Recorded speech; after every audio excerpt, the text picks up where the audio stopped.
안녕하세요. 인생 뷰티풀 옆집 아저씨입니다. 오늘은 단독 가구 최대 150만원, 헛벌이 가구 최대 260만원, 맞벌이 가구 최대 300만원까지 받을 수 있는 2021년 달라지는 근로장려금, 자녀장려금의 4가지 개정사항에 대하여 옆집 아저씨가 다 알려드리겠습니다. 끝까지 시청 부탁드리고요. 좋아요, 구독 부탁드리겠습니다. 근로장려금에 대하여 잘 몰라서 자격이 되는데도 불구하고 아직 못 받고 계시는 분들이 계시나요? 지금까지는 대상자가 신청을 못했다면 받을 수가 없었는데요. 내년부터는 본인이 신청을 안 해도 근로장려금, 자녀장려금을 직권으로 신청할 수 있도록 제도가 바뀝니다. 그 외 저소득 근로자의 국세 체납 등의 압류 방지 금액도 상향 조정되는 등 총 4가지가 변경됩니다. 지금부터 2021년에 달라지는 근로장려금, 자녀장려금 제도를 옆집 아저씨와 함께 미리 한번 알아보겠습니다. 기획재정부는 저소득 가구의 복지 사각지대를 해소하기 위해서 2021년 근로장려금, 자녀장려금 제도 중 4가지를 개정한다고 밝혔습니다. 근로장려금이란 일을 열심히 하고 있지만 소득과 재산이 일정 금액 미만인 가구를 대상으로 일하는 만큼 장려금을 지급하여 근로를 장려하고 소득을 지원하는 정부의 소득지원 복지제도입니다. 자녀장려금은 자녀 양육을 지원하기 위해서 18세 미만의 자녀가 있을 경우에 지급을 합니다. 신청 자격은 가구별로 지급하는데 한 가구에 1명만 신청 가능합니다. 배우자, 부양가족 유무에 따라서 단독 가구, 헛벌이 가구, 맞벌이 가구로 구분됩니다. 자격 요건은 연령, 재산, 소득에 따라서 결정되는데요. 순서대로 한번 알아보겠습니다. 먼저 연령면에서는 기존에는 30대 이상만 신청 가능했지만 이제는 연령 제한이 폐지되어서 10대부터 신청이 가능해졌습니다.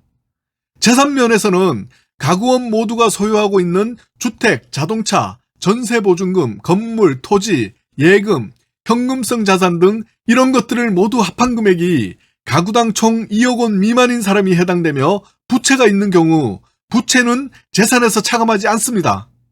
이때 순수 재산이 1억 4천만 원 이상일 경우에는 근로장려금 지급액의 50%만 지급됩니다. 예를 들어서 150만 원을 받을 수 있는데 재산이 1억 4천만 원 이상일 경우 총 받을 수 있는 금액의 150만 원에 50%가 차감되어서 75만 원만 받을 수 있다는 얘기입니다. 소득면에서 보자면 전년도 근로, 사업 또는 종교인이 소득 발생으로 국세청에 신고된 연간 총소득 금액을 기준으로 하는데요. 이 외에 이자, 배당, 연금소득, 기타 소득 모두 포함됩니다. 단독 가구의 소득은 연간 총소득이 2천만 원 미만이어야 합니다. 헛벌이 가구의 소득은 배우자의 총 급여액 등의 소득이 300만 원 미만으로 배우자나 18세 미만 부양자, 70세 이상 부모가 포함된 경우는 연간 소득이 3천만 원 미만입니다.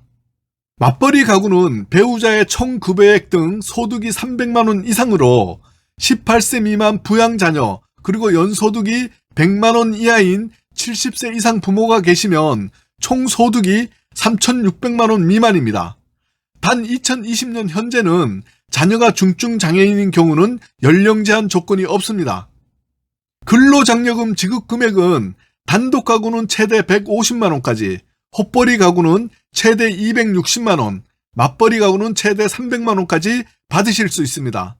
가구별 최대 지급액 한개 구간만 간략히 말씀드려 보겠습니다.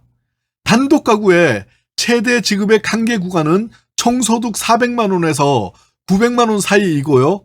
이 구간은 단독 가구가 최대 받을 수 있는 150만 원을 받습니다. 그리고 2천만 원 미만인 경우는 차등하여 감액되어 받지만 2천만 원이 넘으면 받을 수가 없습니다. 헛벌이 가구의 최대 지급액 한개 구간은 총소득 700만 원에서 1,400만 원 사이이며 이 구간은 헛벌이 가구가 최대 받을 수 있는 260만 원을 받습니다. 마찬가지로 3천만 원 미만인 경우는 차등하여 받지만 3천만 원이 넘으면 근로장려금을 받을 수가 없습니다. 맞벌이 가구의 최대 지급액 한개 구간은 총소득 800만 원에서 1,700만 원 사이이며 이 구간은 맞벌이 가구가 최대 받을 수 있는 금액인 300만 원을 받을 수가 있습니다. 마찬가지로 3,600만 원 미만은 차등하여 받으며 3,600만원 넘으면 근로장려금을 받을 수가 없습니다. 자녀장려금은 자녀 1인당 최대 70만원입니다. 자녀장려금에 대한 자세한 사항은 위에 올려놓은 영상 참고 부탁드립니다. 그럼 2021년 4가지 변경되는 사항에 대하여 좀 더 자세히 알아보겠습니다. 첫째는 중증장애 직계존속 부양가족에 대한 근로장려금 확대 사항입니다. 헛벌이 가구의 범위가 확대된다는 이야기인데 기존의 헛벌이 가구의 범위는 총 금액 300만원 미만인 배우자가 있는 가구, 배우자가 없고 18세 미만 부양자녀가 있는 가구, 배우자가 없고 70만원 이상 직계존속이 있는 경우이고 자녀가 중증장애인인 경우만 연령요건 미적용으로 근로장려금을 지급했다면 2021년 개정안에서는요, 헛벌이 가구 범위는 그대로이면서 자녀뿐만 아니라 직계존속이 중증장애인인 경우도 연령요건을 적용하지 않는다고 합니다. 직계존속 중증장애인인 경우 연령요건 미적용 범위가 확대되었습니다. 참고로 직계존속은 부모, 조부모, 증조부모, 고조부모 등입니다. 다시 말씀드리자면 현재에는 자녀가 중증장애인인 경우만 연령요건 미적용이었다면 2021년에는 자녀뿐만 아니라 직계존속 중증장애인인 경우도 연령요건이 미적용된다는 이야기입니다. 둘째는 과세관청의 근로장려금, 자녀장려금 직권신청 근거를 마련했습니다. 현재는 근로장려금, 자녀장려금을 신청할 때 원칙적으로 거주자가 직접 관할세무서에 신청하도록 되어 있습니다. 그러나 2021년에는 거주자가 직접 관할관청에 신청하는 것은 그대로이지만 예외적으로 수급 대상자가 동의할 경우 관할세무서에서 직권으로 신청이 가능하게 되었습니다. 근로장려금, 자녀장려금 신청자 중에서 몸이 아파 거동이 불편하거나 연령이 많아 관할세무서 방문이 어려운 경우나 스마트폰 또는 전화로 신청이 어려운 고령층의 경우 신청이 누락되는 것을 방지하기 위하여 수급자의 편의를 위해서 담당 공무원이 직권으로 신청할 수 있도록 개정하였습니다. 적용 시기는요, 2021년 1월 1일 신청하는 분부터입니다.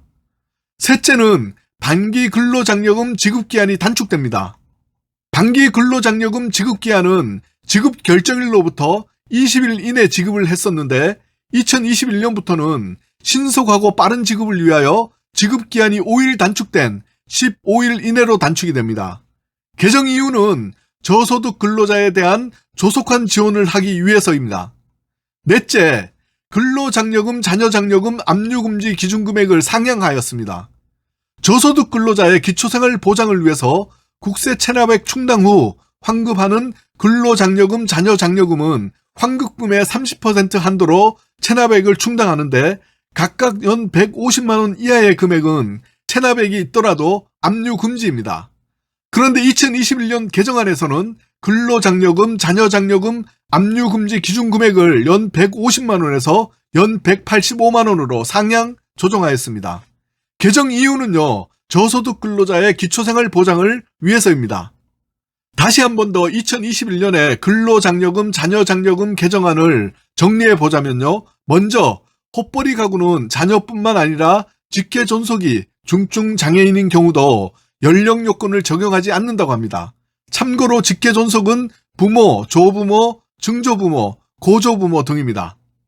그리고 과세관청이 장려금을 직권으로 신청할 수 있게 되었습니다.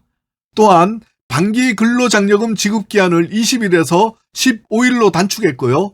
압류금지 기준금액을 연 150만원에서 연 185만원으로 상향 조정하였습니다. 이렇듯 2021년에 달라지는 근로장려금, 자녀장려금의 4가지 개정사항에 대하여 옆집 아저씨가 알려드렸으니까 잘 기억해 두셨다가 내년에는 근로장려금, 자녀장려금을 잘 받으시기 바랍니다. 좋아요, 구독 부탁드리고요. 인생 뷰티풀 옆집 아저씨였습니다. 날마다 행복하시고 건강하십시오. 감사합니다.